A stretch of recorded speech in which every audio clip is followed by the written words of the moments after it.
Now, we were just talking about how much our words affect our lives, right?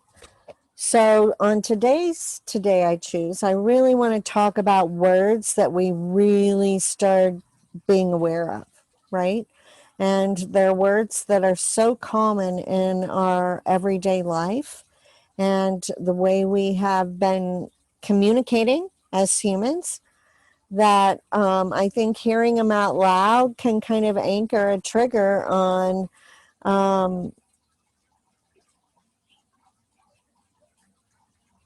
anchor a trigger for our brain to catch on to, right? So that it can just start being aware of how often we say them, right? Now, try is the same energy as resistance.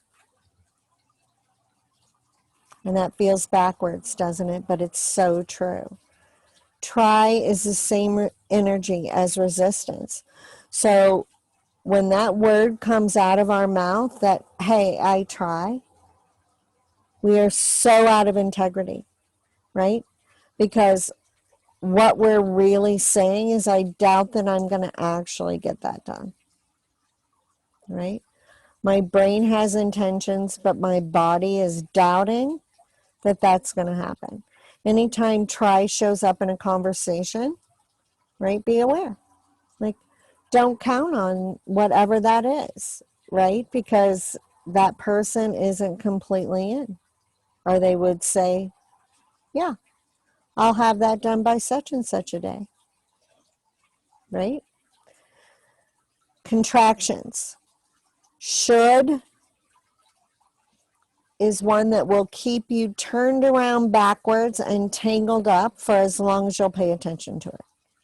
But I should have had a mom that paid attention. I should have had siblings. I should have. No, right? Anytime we're in a place of should, we're in a place of victimhood, right? And today is what it is. And no should is going to change that. So when we step into truth, shoulds, woulds, coulds, all fall away, right?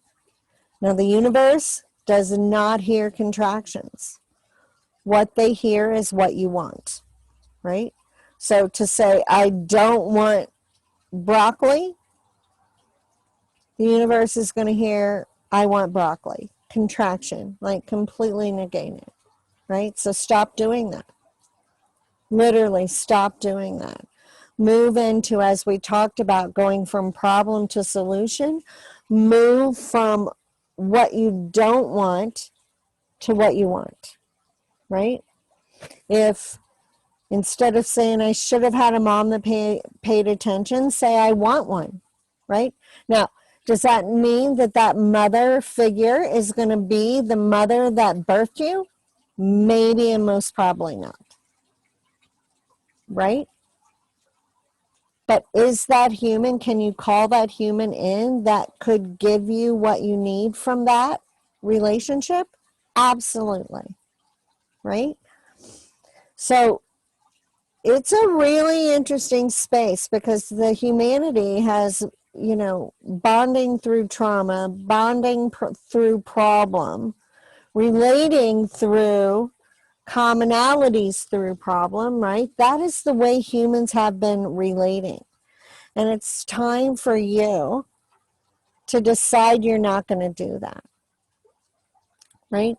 Every moment, every word that is coming out of your mouth is a search engine tool. Drink that in, seriously. Every word that comes out is going out into that amazing abyss of information and pointing you there, right? It's like you putting out a flag or a destination on Google. Every word. So choose them wisely, right? Because from this point on, there's no one to blame. It's you choosing to play the game differently, let go of problem and suffering, We clean up the PTSD, right? And you learn, and you be the superhero that you came here to be. We need you, and we need you desperately, right? You're here for a reason, and I know if you're sitting here across from me listening to this video, you were called here, right? Because in this place, not only do we clean up the trauma and we get you turned around and reprogrammed and understanding, right? You're also understanding what you're capable of, right? You're remembering who you are to the depth of your core so that you can fulfill the mission you came here for, right? That's why I'm here. It's my passion, right? And we're here right now for a reason, right? So hop on that 30-minute call and let's see what sort of strategy we can create for you to fit through the eye of that needle as swiftly as possible.